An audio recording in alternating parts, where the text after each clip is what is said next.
Welcome, everybody, and thank you so much for joining us today. Shavua Tov, and want to thank Rabbi Tatz for joining us in conversation today. It's something which is a real pleasure and an honor to be able to talk to you and to have your time for our community. People, you've made such an enormous impact on the South African Jewish community over many decades. Influencing the lives of so many people, and we're as a community are so proud of your global reputation and what you've achieved, and so it's such an honor to be with you. Thank you so much for your time, Rabbi Tatz. Thank you very much, Rabbi Goldstein. It's an honor and a pleasure to be here. First of all, we're all great admirers of your work, and secondly, I think it's not the first time we've had the pleasure of such a chat. I think at one of the Indaba sessions we were able to discuss important matters relating to the community, so pleasure to be here. Thank you so much. And as we advertised in the email, today is going to be a discussion where we're looking to prepare for Purim and trying to unpack our approach to it, but look at Purim really in the context of what the world is going through. And I think, Rabbi Tatz, even before we get into the philosophical side of it, maybe it's worth just mentioning, because you wear two hats, as a rabbi and as a doctor. And I think maybe even before we get into the philosophy of Purim and how it relates to what the world is going through, it's probably worth just even 1 minute to remind ourselves that this year, the mitzvah of Purim, we need to put that mitzvah of pikuach nefesh front and center of everything that we do, and make sure, that our Purim Seudas are just with nuclear family, and that we take all of the precautions so that, God forbid, Purim should not be the cause of anyone getting sick. I agree completely. There's no reason not to fulfill the mitzvahs properly. You can have the meal as normal. You can give a couple of things to a person you want to. You can give to the poor. There's no, we might not be as lavish as you'd like to do it normally, but and dare I say, you can get just as drunk as you might normally have done. No limitation on that. After all, the alcohol probably sterilizes you from the inside, as we've heard.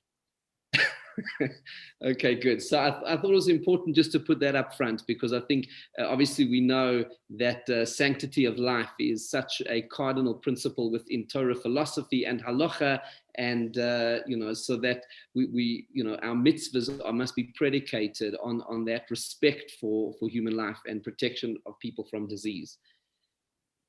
But I think that perhaps what's really bothering people at this time, and it's something that I've heard from so many, and I felt it myself, it's a time of tremendous global uncertainty. Everything that we thought we knew is being turned on its head. I mean, who would have imagined a world where people are walking around with masks? Who would have imagined a world with schools closed and businesses closed, and an entire this entire edifice of human civilization, which we thought was so powerful, brought to its knees by a virus, and it's almost unthinkable, and it's been more than a year now, and there's still a journey ahead.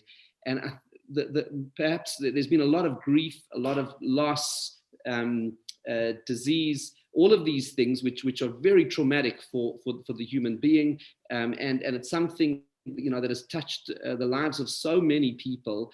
But I think that perhaps at the heart of it is the destabilization of every certainty that we knew. And I think that's where I wanted to start our conversation today, exploring this concept of uncertainty and what that means, and that in the context of preparing for Purim. I mean, Purim means lots, so it's referring to the uncertainty of what comes. And yet it's got its message that Hashem is in control, and yet balancing that sense of uncertainty, and really also this desire that people have. We want to know, like if only God would just talk to us and tell us what he wants and what's around the corner, this like longing for prophecy, to come around the corner. So I think there's so much emotional and spiritual turmoil going on in the world at the moment. And I was thinking a lot about this in the last few days. It's almost like Purim is perfectly designed, as our Torah is, but it's perfectly designed as almost the response to what we're going through at the moment. So I thought maybe let's start our conversation. These are big issues, but let's maybe start with the human trauma of uncertainty, and start to flesh out how do we deal with that? Well, I'd like to maybe mention something quite remarkable that you find in the writings of Tzadok HaKohen. Was a remarkable and radical thinker, the archetypal Litvischer, cold, logical head who became Hasidic.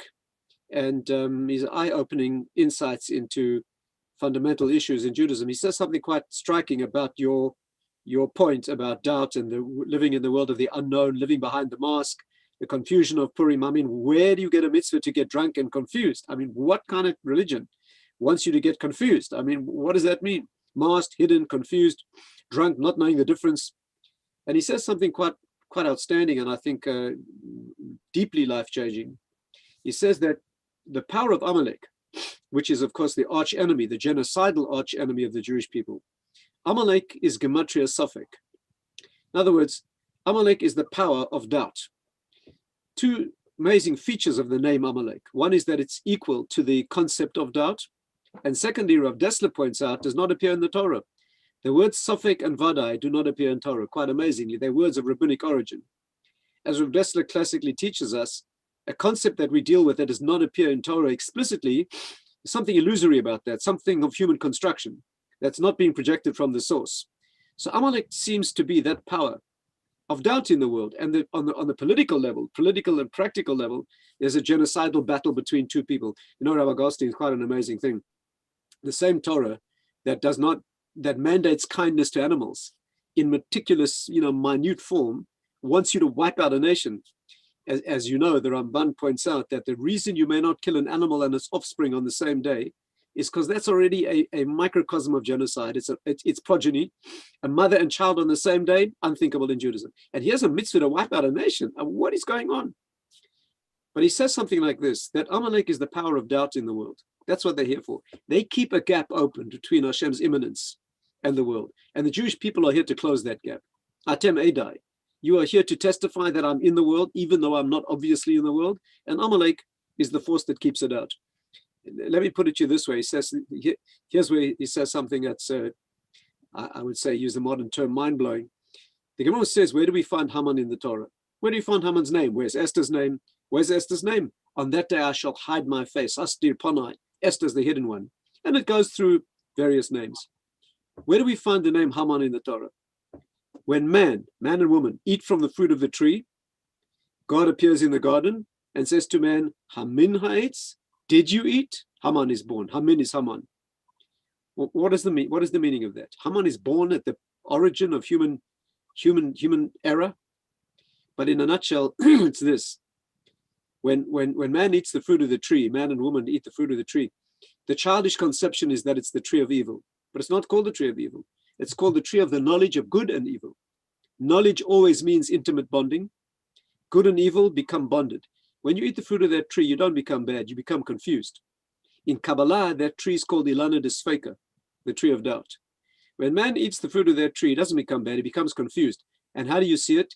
Immediately, he starts hiding under the trees from the one whom he knows sees through the trees. Talk about confused. And then the worst aspect is Hashem arrives in the garden. That's how you play the game. You imagine I cannot see you. Ayeka, where are you? Hashem tzilcha yad yaminecha. So man schleps himself out of humiliated beyond description. And here I am, and Hashem says, Hamin ha'etz, did you eat? I don't know. You play the game as if I don't see you, I don't know. And that's where Haman is born. So Haman comes into the world, that sign of Amalek, that element of doubt, when man eats from the tree of confusion. And from that day on, nothing's clear. Yeah, but the doubt there is the doubt of morality. In other words, what's right and wrong. Haman is bringing in doubt of what's right and wrong in the world, and then doubt of Hashem's presence. And so I hear what you're saying, because then part of what Purim is about clearing that doubt and clearing the doubt of saying, well, is Hashem present or is he not present? And it goes to the heart of this concept of, and I was thinking about this a lot, Purim, the word Purim is lots. So it's really about randomness versus design. And Haman is bringing in doubt, but he brings in doubt via the concept of randomness, because his argument is, does God really exist? Is there even right and wrong? Maybe this world is a total random accident and everything is random. So he almost chose to destroy the Jewish people. That's what we read about in the Megillah, that the way that he finds the date to perpetrate his genocide is by casting lots, as if to say, well, everything's by chance. There's nothing by design. And really the Jewish response is saying we believe in design, because design is linked to purpose, and purpose is linked to meaning. And so sort of it's design, purpose, meaning, that's the Jewish way of looking at it. And in a way that Purim helps us towards that. And it's almost these two forces in the world, as you were saying, like doubt and certainty. But then I would add on to that randomness versus design and purpose, which goes to the whole debate of the creation of the universe, but then goes to the debate of our lives. Are they meaningful? Is there meaning? Is there purpose? Is this whole pandemic that the world has experienced, is it a total random accident? Is it a random accident that somehow the wrong virus got into the wrong person and it spread, and actually it's this huge global accident? And if things had turned out slightly differently, everything would have been different? Or was actually there design and purpose in this? And are we held by Hashem? And to me, it seems that Purim is giving the message that even when we don't understand why God does things, but it is a declaration of the Jewish faith in design, purpose, and meaning. Yeah, I think that's exactly correct. Amalek attacks the Jewish people, and the Torah uses the word asher korcha baderech. Fancy meeting you here. They marched for 500 miles to find us, to attack us. Fancy meeting you here, korcha, which means mikre, coincidence, happenstance, and they cooled us down. They cooled down the world's ardor for receiving Torah until the rest of the nation stepped back. So Amalek indeed is that force of randomness in the world. And the whole celebration of Purim is to see from behind a mask where things are random. The depth of this abandonment, sense of abandonment and being left in the dark is extremely intense. No less a personage than Esther, moving with semi-prophetic ability. At that critical moment of having to save the Jewish people, she says, Keli, Keli, lama azavtani. God, where are you? Why have you abandoned me at this moment? You're talking about a person on a prophetic level who's able to say that. Which means that indeed at that moment she's bereft of the sense of immediacy and imminence in the world. That's exactly what it's about. And Purim is the skill of being able, that in a fog of doubt, a fog of drunken doubt, functioning from behind a mask. Rabbi Goldstein would say this. Jewish history fits into two phases. The first phase is clarity, miracles and prophecy. The Ralbag points out you never have a miracle in Tanakh without a prophet being present. The two go hand in hand. You speak and you act. Hashem speaks and he acts. He speaks in prophecy and he acts in miracles. That generation lasts until Purim. And then we hit the phase where the world moves into phase two, the post-prophetic era. You see that Mordechai and Esther, the Gemara debates whether they're prophets or not. Junctional, maybe yes, maybe not, maybe Ruach HaKodesh, maybe prophecy. The Megillah means to roll up and close, and Megaleh means to reveal. It has both of those. Purim means the luck of the draw, as you said, not even a Hebrew name. Luck, happenstance, the whole story. What was the miracle of Purim? Nothing revealed. King couldn't sleep, happened to be that night Haman arrived, happened to be that he didn't know his wife was, no dead people being revived, no manna falling from heaven. That's over. This is a phase of moving into the darkness. The Megillah does not mention Hashem's name. Where do you see his name? Hamelech, says the king. You've got to perceive that it means another king as well. Wherever you touch Purim, it is the luck of the draw, happenstance, throwing the dice, casting lots. Luck, nothing means anything. And the skill of the Jewish people, the talent we need from Purim on, is to see round corners, is to see in the dark. The benefit of that, if I may say, the tragedy is, Rav Tzadok goes on to say, why did Adam do that? Why did he introduce a gap in the world? And the answer is because when the world's light, your candle is meaningless. When there's a dark, you can shine a light. You know what the Gemara says? That when Agag was preserved by Bashol, tragically, the seed of Amalek remained in the world. And who were his progeny? Haman and Rabbi Meir, who learned Torah in Bnei Brak. Rabbi Meir, the one who illuminates the world. Because when you have a gap in the world, no imminence, Hashem is not here, there's a darkness, you can shine a light. Torah Shebaal Peh, learning Gemara, is all about illuminating from darkness. Rabbi Goldstein, what other intellectual pursuit spends pages trying to prove something to you and then it's fooled you it was wrong? Show me one mathematics textbook. Gemara reconstructs the truth from Havaminas, from dark, failed shards of the truth. It's a learning to put together the truth from the broken pieces of what's apparent in the world. That's the whole story of what Challenge of Purim is. But I think what's so interesting in what you're saying, and that verse that you quoted from Queen Esther, because as you're saying, when you're in the light, like Pesach is the festival of light, it's clear. when we're going to celebrate Pesach, please God, in just over a month, it's very clear. We say Hallel. The Hallel for Purim, there is no Hallel on Purim. The Gemara says the Megillah is the Hallel because it's a hidden miracle and therefore a hidden praise. And it's got all of these advantages, as you say, that we create the light, that our candle is meaningful, but it's also got this huge challenge that, as you said, even Queen Esther felt at a certain moment abandoned by God.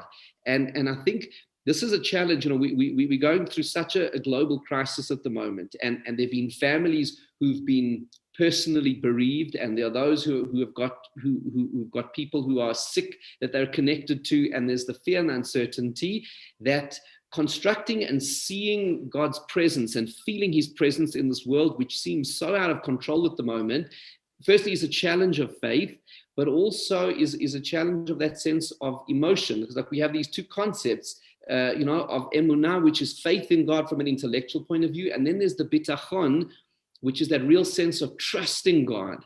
And I think part of the journey of Purim is to learn to feel that trust.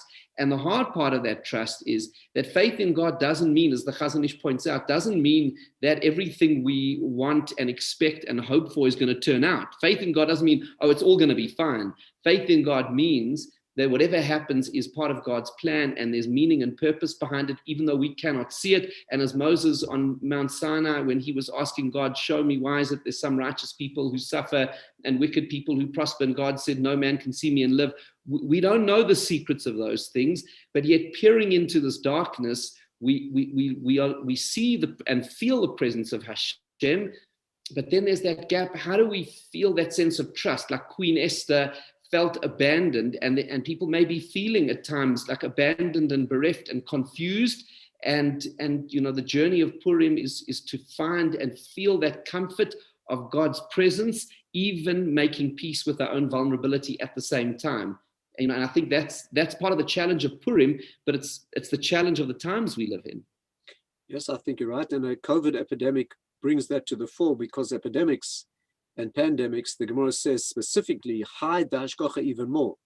The language in the Talmud is when a destroyer is released for an en masse type of destruction, there's no more revelation of who's deserving and who's not. In other words, in a general background level of not seeing the hashgacha, seeing the divine providence, when it comes to things like epidemics or plagues, the Gemara says specifically, shuv eno mavchin. That means you no longer see, you see even more hidden hand. So it makes it doubly difficult to go through a phase like this. But there's no question that the challenge of Emunah. I would like to say that the word Emunah is not only translated as faith, it's more accurately translated as faithfulness. That means to walk through the darkness, attached to a light you once saw. It means to be Naaman, You know, when Moshe Rabbeinu holds his hands up in the battle against Amalek, our enemy of doubt, it says, V'hayu yadav Emunah. His hands were Emunah. Hands don't have faith. They were faithful. They stayed put, even when it's difficult. Rambam puts it like this in the Moreh Nevuchim. He says, life is like standing on a dark plain on a stormy night. You're lashed by the rain, beaten by the wind, hopelessly lost. And at your moment of greatest despair, unexpectedly, there's a flash of lightning.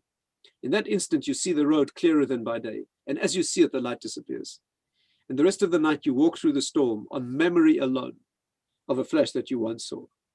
Rambam says some people see more flashes and some people see less, but no one walks in the light. So the challenge is to absorb the light, to be charged by it, to go through a Pesach, which is tangible. The children sit there and they should be incandescent light should surround them. Awareness of Jewish faith and what it means. And then you walk through the desert where you don't see anything and you walk yourself. The two receptions of the Torah received once at Purim, at Pesach Shavuos, which is unbelievable revelation, blaze of miracles, and then it's received a second time at Purim where nothing is clear. But that's the one I would venture to suggest the first is male and the second is female. The male contribution to a pregnancy, no problem at all. No staying power, no pain, no suffering, no duration. It's the woman who walks day after day after day through a pregnancy and goes through the crisis of birth. And it's no accident that it's Esther, a woman, who introduces that phase of history. And so the challenge of the Jewish people, we don't give up when the going gets tough. When we walk through the desert, we're looking forward to a Sinai. You illuminated by the beginning. We look back to our history. We look back to the phase of a written law. We illuminated by that. We celebrate that. We imprint that in our children indelibly at a Pesach Seder. And then we imbue them with the power to walk through a darkness where things are not clear. But that's where you make a contribution. When Adam generated a phase of darkness, that's where you get to shine your candle. And so we do that. We do it by Talmud, which is putting together broken pieces to reconstruct the truth. We do it by the work of Emunah. We do it by looking to great Jewish women, if I may say so, which is the power to bring birth into a world like an Esther in the darkness and against all logic and all odds, faced into Esther, put into a situation of utter humiliation, living with a non-Jewish king. She never got out of that. The Jewish people never even got out of this situation. The whole thing's an exercise of seeing meaning that you generate by your perception in a darkness and learning to strip the mask. And I think it's fascinating what you're saying, and I love that analogy, of the Rambam, of that flash of light across the landscape that illuminates the way, even just momentarily. But if we want to just take this to, let's say, a practical level for people, because this is now very conceptual, and if we want to take these concepts and make it real, so for people and for all of us going through this, I was thinking that in a certain way, Purim could be the perfect formula for it, because the genius of Torah is the translation of amongst the number of things, but it's the translation of lofty ideas into practical actions, like a living wisdom. So if we think about Purim, I was thinking about this. Purim is this time of light, but it's a light that comes to us in the darkness. La Yehudim ha'sa'or v'simcha, that there was this light that comes, as the Megillah describes. But then what our prophets and sages do is they give us a practical way to express it. So if we think about the mitzvahs of Purim, there are four main mitzvahs of Purim to relate to how we relate to other people. In other words, if we're looking for a sense of comfort in times of trial and tribulation, we learn from Purim, one mitzvah is mishloach manos, that we give gifts to friends, we build the bonds of friendship, we nurture relationships. It's those kind of relationships that are going to hold us through this time of trouble. The other is matanos levyonim, giving gifts to the poor, to reach out with compassion and kindness to help one another. That's like another practical step of Purim, but it's something that can help us through a pandemic and everything that we're going through. The reading of the Megillah is really learning Torah. It's that experience of delving into the wisdom of Torah, because Torah gives us the light of Hashem. In fact, that famous passage in the Gemara where it compares this world to a dark forest full of danger, and kiner mitzvah v'Torah ora, the Torah becomes like this light. It signposts everything. It's this like the sun rising, so it gives us that absolute clarity.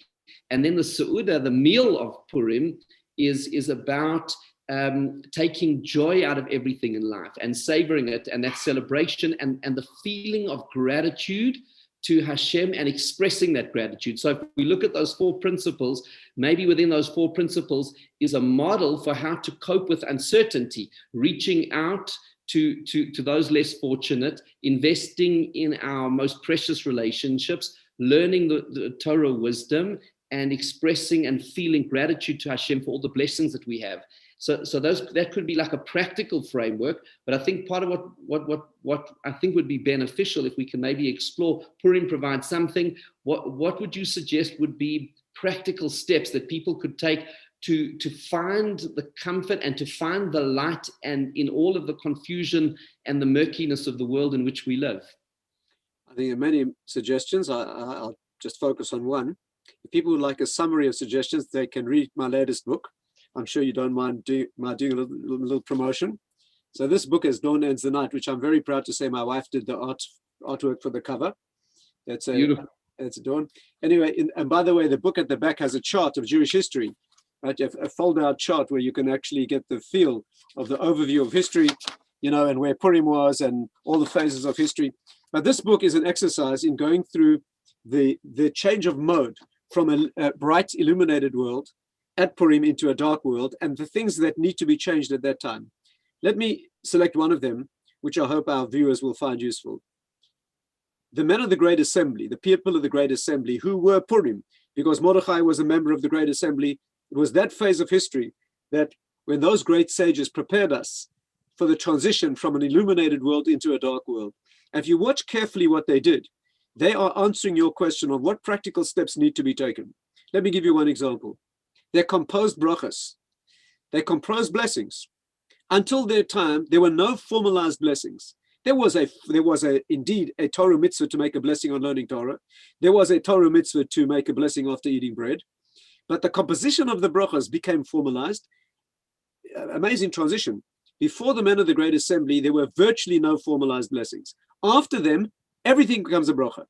You make a blessing on everything as a Jew. You wake up in the morning, you go to sleep at night. You get circumcised when you think and when you die. Everything you do, we make a blessing. Yes, when you eat, when you smell, everything.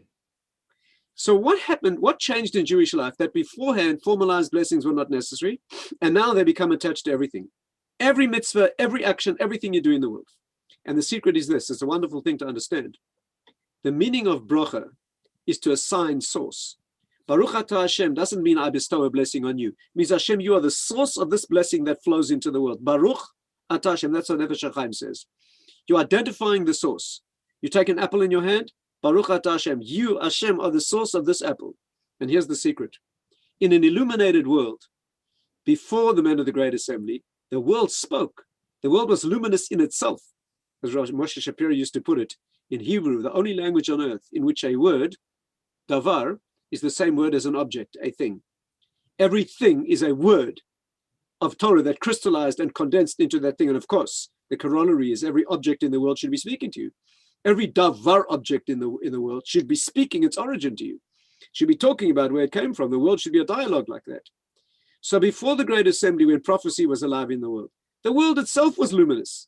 The world is not only there prophets on every street corner that you could ask what the weather's going to be tomorrow. In the phone book under Nun, you could look up. The world itself was luminous. Every object in the world spoke of its origin. When you picked up an apple in that generation, the apple was a Dvar Hashem. And then the world went dark. And now Nebuch, an apple looks like an apple. Now an apple looks like an accident of evolution. And now you need to put your definition and assertion of origin into it. Baruch atah Hashem. It wasn't necessary before. Before the apple said it. Everything in the world spoke of its origin.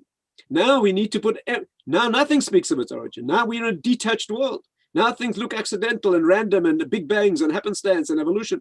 Now we take everything in the world and attach it to its source. So I'd like to suggest to you that when you make a blessing, simple act of making a bracha, everything, use the bathroom, you make a bracha. You're going back and asserting the assignment of source to everything in the world is a remarkable exercise. Not a moment goes by in Jewish life. Not an action takes place. Not a thing goes into your mouth without stopping and saying, I'm supplying a definition. I'm assigning source to this thing and tracing everything back to its point of origin. Where you know where it came from, you can get a sense of where it's going. And where it's going is a revelation that we call v'nafach. That everything that goes in one direction that looks ridiculous and worse and worse and worse, the worse it gets, the greater the humor and the hilarity will be of an afach, right? And that is the hilarity of Purim. That is and if I may say one more comment, I think that's a woman's skill as well. But tischak yom acharon. It's a woman of greatness who knows how to laugh at the day of death. That's a remarkable statement that we have. King Solomon writes that a woman of greatness can laugh at, what does that mean? Because a person who's been through the birth process and seen what looks like certain death, the fetus in the womb, there's no way that it can transition into what it needs when it's born. A woman who's been through that, and we sing it on Friday night because that's a premonition of the transition from this world to a redeemed world.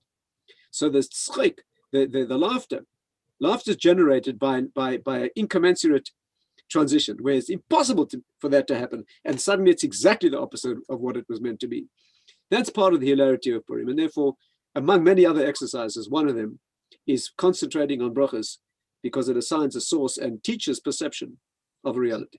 I love that. And I mean, maybe let's just stop for a moment there. Just let's, for everyone who's listening in at this point, as we're struggling through this on an emotional point of view, this is a time to recalibrate. I mean, we were talking about compassion for others and tzedakah, and that's a very important part of it. But here's something real, practical, tangible. If you're not yet saying blessings, the brachas before all of these things, before eating and smelling and all the different aspects of the human experiences, now could be at a perfect time to be able to do that. And with that will come comfort and faith, and it will come a sense of connection. And as you say, rooting things back to its source. So it could be something really practical. And for those who are saying brachas, to put real meaning into it, that brachas are not just words. And when you say Baruch, what we're really saying, as you point out, is not blessing God, but saying he is the source of the blessing. He's the source of this fruit. And what's also so interesting, I saw the Alter Slobodka makes the point on the nusach, the formulation of the blessing is that it's in the present tense. Borei pri ha'etz. We don't say that God created a world once upon a time and then he put all the laws of nature into action and now we're just benefiting from that. We're saying he actually created this apple for me right here and now. Hamotzi lechem min haaretz. This piece of bread was created by God. He's directly doing this now, which means we live in a world with God's immediate presence. There's a sense of immediacy. And you know what's just occurred to me, King David, he spoke about this thing of 100 blessings a day and to actually make sure to say 100 blessings a day. Now, King David was a person who went through personal hell. If you think about it, he was a person who lost a child. He had a son who went on a rebellion against him. He was pursued by King Saul. He went through the most torturous times in life, and he wrote the Tehillim as an expression of that. And maybe part of his message to us was the sense of, you say 100 blessings a day, you'll find the comfort and inspiration in life just from there. I mean, there are a lot of other things, but maybe that's a great starting point.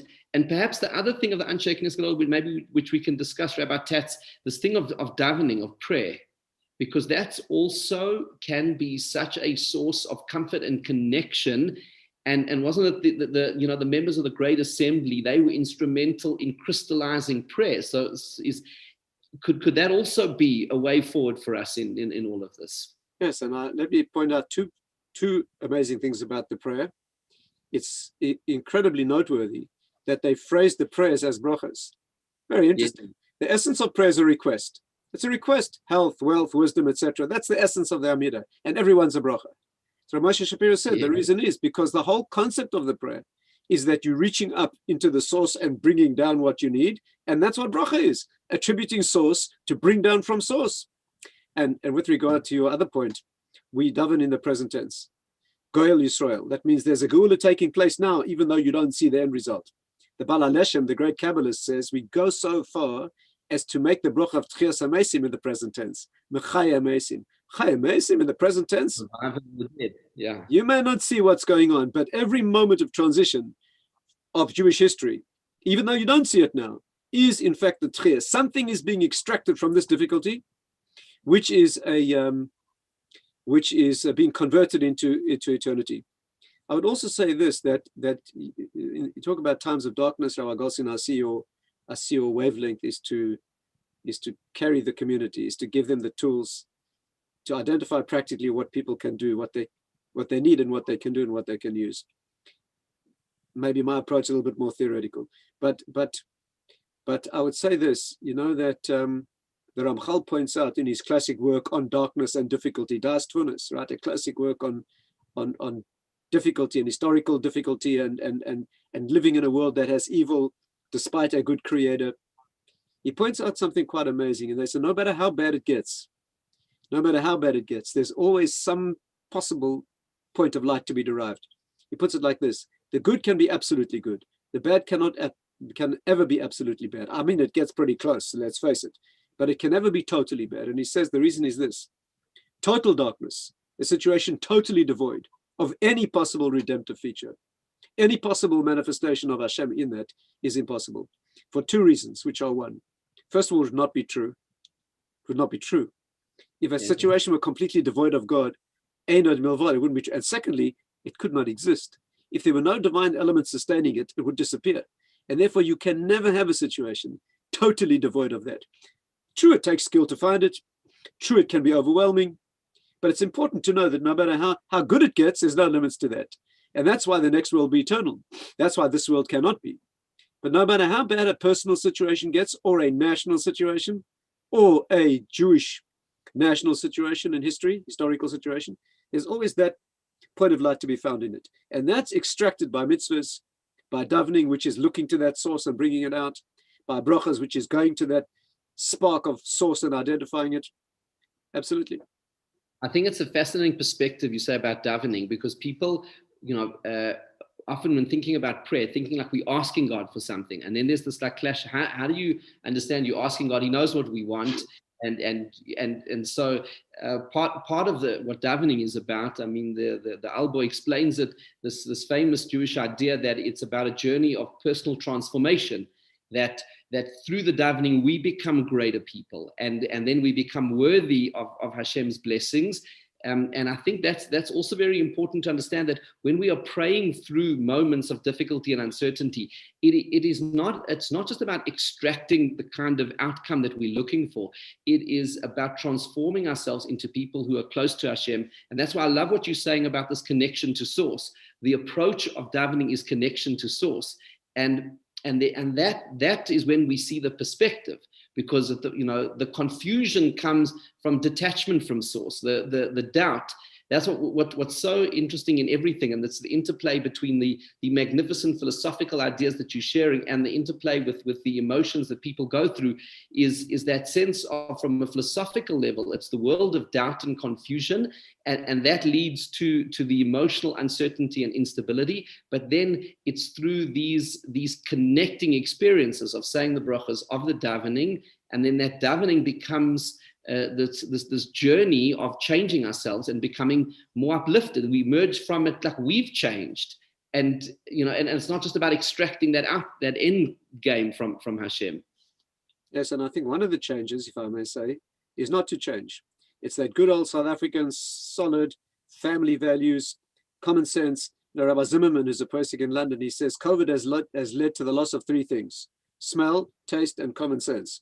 You have people going crazy, investigating the details of, non-doctors, no technical background, going to the minutiae of which vaccine. And, God does not expect you to be an epidemiologist and a virologist and a technical, there's a basic common sense approach to things. Why waste time going into every nuance of the technicalities or how much masks help or don't help? If you're interested, that's fine. But good old South African common sense, what's important, what's less important, to hold strong that course of, South Africa has 100 years or more than 100 years of basic good common sense, knowing what's a value that's important, what's less. I don't want to mention names, but there are other cultures around the world that are hysterical and wild and cannot tell what's real and can't tell what's the difference between a television program and a soap drama and real life. One of the changes we need to make is that aspect of solidity, no change, charting that course. That's the walk through the darkness and the walk through the night, with good old-fashioned attention to community, attention to genuine goodness, that taking care of, first in the self, solid, basic personality, common sense, attachment to community. What can you do better than that? And the South Africans, I think, I'm so proud to be a product. I never let them forget it. Wherever I go in the world, I always never let them forget it. What could be better than a Lithuanian background that was developed in South Africa? Yeah, absolutely. I think it's. I really enjoyed this conversation. I think if we look to wrap up our conversation today and sort of move towards Purim and really the sense of we're heading towards Purim at the end of the week. It's going to be on Thursday night and Friday. We spoke about the importance of safety and the medical protocols and all of that. But really, what I think our message today is that Purim should be this journey. And by the way, I do want to really recommend people your book because, there are lots of books which are written in the world. But what Rabbi Tatz's book does, if I may say, is that it provides real perspective. Because often, there are books which go into detail, and that's all important. But taking one step back and saying, what is actually the sweep of Jewish history? How do we understand it? What does it mean to be a Jew? What is the world going through? And it's got so many pertinent lessons on a practical level, but also then in understanding the full sweep.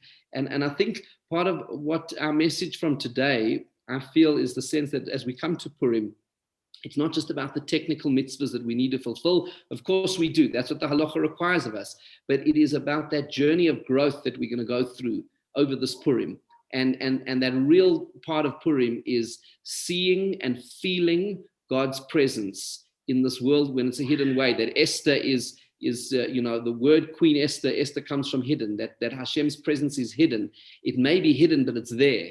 And on Purim, our task and our mission is to uncover that hiddenness, to see the design, the purpose, but also at the same time without attributing our own reasons into Hashem. It's not like we saying this is why Hashem's doing things. And I feel, that's also a problem when you have people and sometimes even rabbis saying, oh, well, this is happening because of X, Y, Z. This is, this whole pandemic is because people are doing this or because people are doing that. We don't know what God's thinking. We don't have that prophecy. What our job is to acknowledge and to embrace that God is there, and then to respond so that we can grow through this process without attributing our own personal baggage into the motivation of Hashem. So it's like this journey of personal growth rather than attributing to Hashem. And I feel that sometimes, that where people go wrong, it's like this almost immature attempt to say, this is what God was thinking when this pandemic came to the world. And it really should be, what can we do to grow and become better? I don't know, does that, does that something that resonates with you, this concern about imputing and growing from Purim? And I know that we want to wrap up our conversation and not take things too long here this afternoon, but we're coming to the end of our conversation, but just the sense of us growing through Purim and growing through this experience without coming to attribute reasons to what God does. Yes, I think we should each write a Megillah of our lives. We should write a Megillah of our lives, identifying the points of meaning along the way and leaving the loose ends as loose ends and watching for them to be tied together. When all the loose ends are tied together, that'll be the nafach. Then we'll see the clarity. We have the knowledge and the faith, enough faith to know that although we don't understand it now, we watch those loose ends coming together, and we know they will. If I may say so, Rabbi Goldstein, your job is to do that for the community, right? To think on a global level, community level. Each of us writes the Megillah, and we see how our lives and our families coming together. But then there's the national reality, apart from the whole Jewish people, of course, in the end of time. But again, I come back to the South African community, and to just document that and to perceive, to see the transitions in the Jewish community, to see the difference and to see the vibrancy of Jewish life, despite all the changes, the migrations, the numbers, to see the amazing transitions of, what would have been unthinkable 40, 50, 60 years ago, to see what we have achieved, is an amazing Megillah. And that story will be told, and I think it'll be a crowning jewel in the Messianic final message. I love that idea. I mean, it's such a beautiful place to end our discussion, because I love the idea that everyone should write their own personal Megillah, the story of your life, where you can see the hand of Hashem and everything that has happened to you. Start tonight, start, writing, but also the story of the South African Jewish community, because I'm saying you've seen the community over the decades and this incredible journey that the community went on, this journey of return, this journey of the values that we came from. And it's inspiring, and it's not a linear journey, where everything works out the way we want. But it's something. There's something beautiful, and you can feel the sense of momentum of it. Love that idea. It's such a beautiful concept, and a beautiful place to end our conversation today. It really brings it together in such a beautiful way that the Megillah, the mitzvah of Megillah, is seeing the big picture. It's telling the story, the narrative from the perspective of Hashem, feeling the hand of Hashem in the story of our lives, as they were identifying it in the story of what happened during Purim, and then to apply that to ourselves. And that's ultimately what faith is, isn't it? Faith is feeling the Megillah of our lives that we are writing, but we're writing it with Hashem, and He's helping and guiding us through each and every step of the way. Rabbi Tatz, it's been an absolute pleasure and an honor to talk to you this afternoon. Thank you so much for your time, your wisdom, your learning, and for everything that you have done and continue to do for the South African Jewish community. We're so grateful to you and so honored to have you as one of us. It's my pleasure. Thank you very much indeed. We wish you lots of strength in coping with the leadership role in difficult times, and we're proud of the way you've done it, and we're sure you're going to get only better. Thank you very much. Purim Sameach. Have a wonderful Purim. God bless you to everybody. Thank you for joining, and have a wonderful, beautiful, inspiring Purim, a safe Purim, but one of inspiration and faith, that we can come out of it stronger, more united, caring for one another. God bless you all, and thank you so much. Purim Sameach to all.